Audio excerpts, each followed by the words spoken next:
আলহামদুলিল্লাহ ওয়াসসালাতু ওয়াসসালামু আলা রাসূলিল্লাহ ওয়া বা'দু আউযু বিল্লাহি মিনাশ শাইতানির রাজীম। আল হাজ্জু আশহুরুম মা'লুমাত। ক্বালা রাসূলুল্লাহ সাল্লাল্লাহু আলাইহি ওয়াসাল্লাম তাবিউ বাইনাল হাজ্জি ওয়াল উমরাহ ফাইন্নাহুমা ইয়াফনিয়ানিজ যুনুবা ওয়াল ফাকরা। সম্মানিত দর্শক শ্রোতা, আমরা এই মুহূর্তে আলোচনা করব কার উপর হজ ফরজ হয়। এটা একটা বিষয়। হজ ফরজ হয় এমন ব্যক্তির উপরে যে ব্যক্তির কাছে তার প্রয়োজনের অতিরিক্ত বাইতুল্লাহ আসা যাওয়া এবং বাইতুল্লাহ থাকাকালীন সময় তার পরিবারের ব্যয়ভার বহন করার মতো অর্থের যদি ইন্তজাম থাকে, তার ব্যবস্থাপনা থাকে, তাহলে ওই ব্যক্তির উপর হজ ফরজ হয়ে যায়। এবং আরো কিছু বিষয় আছে। অতিরিক্ত বলতে কি বোঝা যায়? যদি কারো দুইটা বাড়ি থাকে, একটা বাড়িতে তার বসবাস হয়, আরেকটা বাড়ি অযথা পড়ে আছে, অথবা একটা জমি অযথা পড়ে আছে, তাহলে ওই ভাইয়ের উপরে অথবা ওই বোনের উপরে হজ ফরজ হবে। তবে একটা জিনিস মনে রাখতে হবে, মহিলার উপরে হজ ফরজ হওয়ার জন্য জরুরি হচ্ছে যে একজন মাহরামকে সাথে করে নিয়ে যাওয়ার ব্যবস্থাপনা থাকার শর্তে তার উপর হজ ফরজ হবে। এবং কারো যদি ফসলি জমি হয়, আমাদের গ্রামের কোনো ভাইয়ের যদি হয়, তাহলে সেই ক্ষেত্রে প্রয়োজনের অতিরিক্ত কোন জমিটাকে ধরা হবে, সারা বছরের খাবার দাবারের চাউলের ইন্তজাম হওয়ার পরে যে জমিটা থাকবে সেটাকে অতিরিক্ত ধরা হবে এবং সেটা বিক্রি করে হজে যাওয়া ফরজ হবে।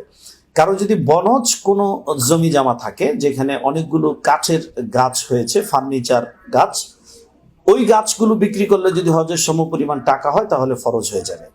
কারো যদি কিছু মেশিনারিজ থাকে যেগুলো লোহা আকারে অথবা যেগুলো কেজি হিসেবে বিক্রি করলেও হজের সমপরিমাণ টাকা হয়ে যায়, তাহলে হজ ফরজ হয়ে যাবে। আমাদের সমাজে একটা ভুল মেসেজ এবং একটা ভুল প্রচারণা আছে। অনেক মানুষ মনে করে হজের টাকা অনেক বেড়ে গেছে, তো আমি উমরা করে ফেলবো। এটা অত্যন্ত ভুল ধারণা এবং দুঃখজনক বিষয়। এবং অনেকে এই ক্ষেত্রে যুক্তি হিসেবে দাঁড় করায় যে হজ আর উমরা তো একই জায়গায় করা হয়, বাইতুল্লাহ তো একটাই, আলিয়াজুবিল্লাহ। আমাকে মনে রাখতে হবে, আমি যেই মসজিদে ফজরের সালাত আদায় করি ওই মসজিদে আমি নফলও আদায় করি। তার মানে ফজরের সালাত আমি না পড়ে যদি 1000 রাকাত নফলও পড়ি, আমার ফজরের সালাত আদায় হবে না। এই বিষয়টা আমাকে মাথায় রাখতে হবে। আর আল্লাহ রাসূল সাল্লাল্লাহু আলাইহি সাল্লাম বলেন, মাল্লাম ইয়াহুজ্জা ওয়া আলাইহিল হজ ফালইয়ামুত ইনশাআ ইয়াহুদিয়া ওয়া ইনশাআ নাসরানিয়া। যে ব্যক্তির উপরে হজ ফরজ হয়েছে কিন্তু হজ করে নাই, আল্লাহর রাসূল রাগান্বিত হয়ে বলেন সে ইহুদি হয়ে মারা যাক অথবা নাসারা হয়ে মারা যাক, এতে আমি রাসূল সাল্লাল্লাহু আলাইহি সাল্লামের কোনো দায়বদ্ধতা নেই, কোনো আক্ষেপ নেই, কোনো পরিতাপ নেই। আলিয়াজুবিল্লাহ, কত বড় কথা! আল্লাহর রাসূলের বদদোয়া আমাদের নসিবে যাতে না হয়, এজন্য প্রত্যেকেই আরেক হাদিসে আসছে ফালইউআজ্জিল, হজ ফরজ হওয়ার পরে সেজন্য দ্রুত করে। আমাদের হানাফি মাযহাবে একটা সুযোগ আছে, ও ফরজ আলা তাখির, মানে হজ ফরজ হওয়ার পরে মৃত্যুর আগ পর্যন্ত যে কোনো বৎসরে হজ করা যাবে। কিন্তু আল্লাহ না করুক যদি মৃত্যু চলে আসে, তাহলে হজের জন্য সে আল্লাহর কাছে পাকড়া হবে, ধরাশায়ী হবে। তাহলে উত্তম হচ্ছে, একজন জ্ঞানী ব্যক্তির কাজ হচ্ছে রিস্কে না যাওয়া, যখনই ফরজ হবে তখনই সাথে সাথে হজ ব্রত পালন করে ফেলবে ইনশাআল্লাহ তাআলা। এই গেল হজের ফরজ হওয়ার বিষয়টা। আমরা যদি সংক্ষেপে কিছু ফজিলত বলতে চাই, যে দেখুন, হজ এমন একটি ইবাদা, এটাকে জিহাদের সাথে তুলনা করা হয়েছে। জিহাদের সাথে হজের তুলনা এই কারণে করা হয়েছে, জিহাদের ময়দানে মানুষ এক ইউনিফর্মে অংশগ্রহণ করে যুদ্ধের ময়দানে, হজের মধ্যেও মানুষ পুরা পৃথিবীর মুসলমান একই রকমের পোশাক পরিধান করে এবং একজন আমিরুল হজ যিনি হয়, তার কমান্ড মেনে তারা হজ ব্রত পালন করে। এই দিক থেকে মিল এবং কষ্টের দিক থেকে মিল আছে। এবং জেহাদের ময়দানে, যুদ্ধের ময়দানে মানুষ তার পরিবার পরিজন, গ্রাম এলাকার লোকজনকে ছেড়ে তারপর চলে যায়। হজের ক্ষেত্রে মানুষ দীর্ঘ 40 দিন 45 দিন নিজের কাছের মানুষজনদেরকে ছেড়ে তারপর সেখানে চলে যায়। আর হাদিসে পাকে আল্লাহ রাসূল সাল্লাল্লাহু আলাইহি ওয়াসাল্লাম বলেন, তাবিউ বাইনাল হজ্জি ওয়াল উমরা ফাইন্নাহুমা ইয়াফনিয়ানিজ যুনুবা ওয়াল ফাকর। তোমরা লাগাতার হজ উমরা করতে থাকো, কারণ এগুলো তোমাদের দারিদ্রতাকে এবং গুনাহ সমূহকে একেবারে ধুয়ে মুছে দেয়।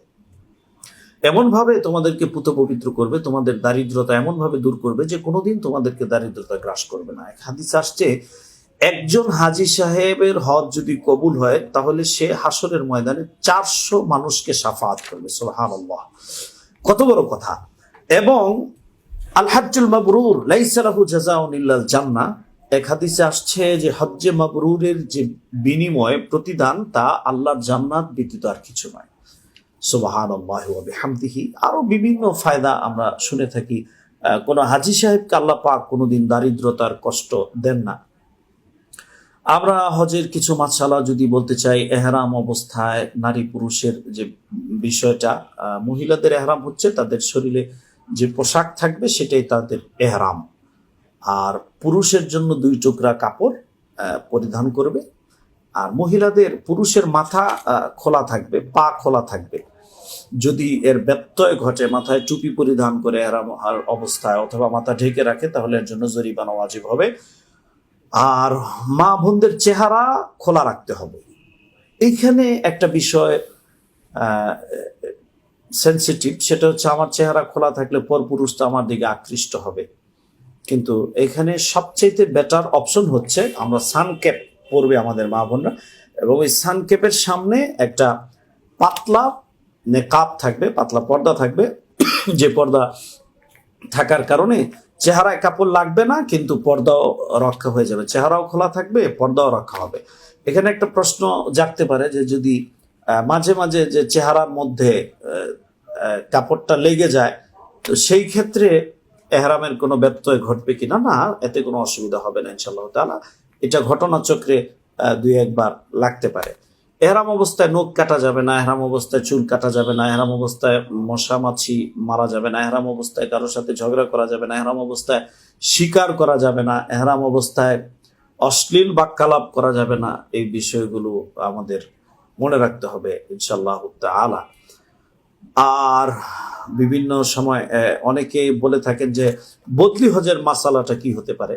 বদলি হজের বিষয়টা হচ্ছে সেম টু সেম, আপনি নিজে হজ করলে যেভাবে করবেন হুবহু ওভাবেই হবে, শুধু নিয়তের বেলা হবে যে আমি অমুকের পক্ষ থেকে হজ পালন করতেছি, এটা। এরপরে আর কোনো আলাদা কোনো বিষয় থাকবে না যে আমি অমুকের পক্ষ থেকে আদায় করতেছি।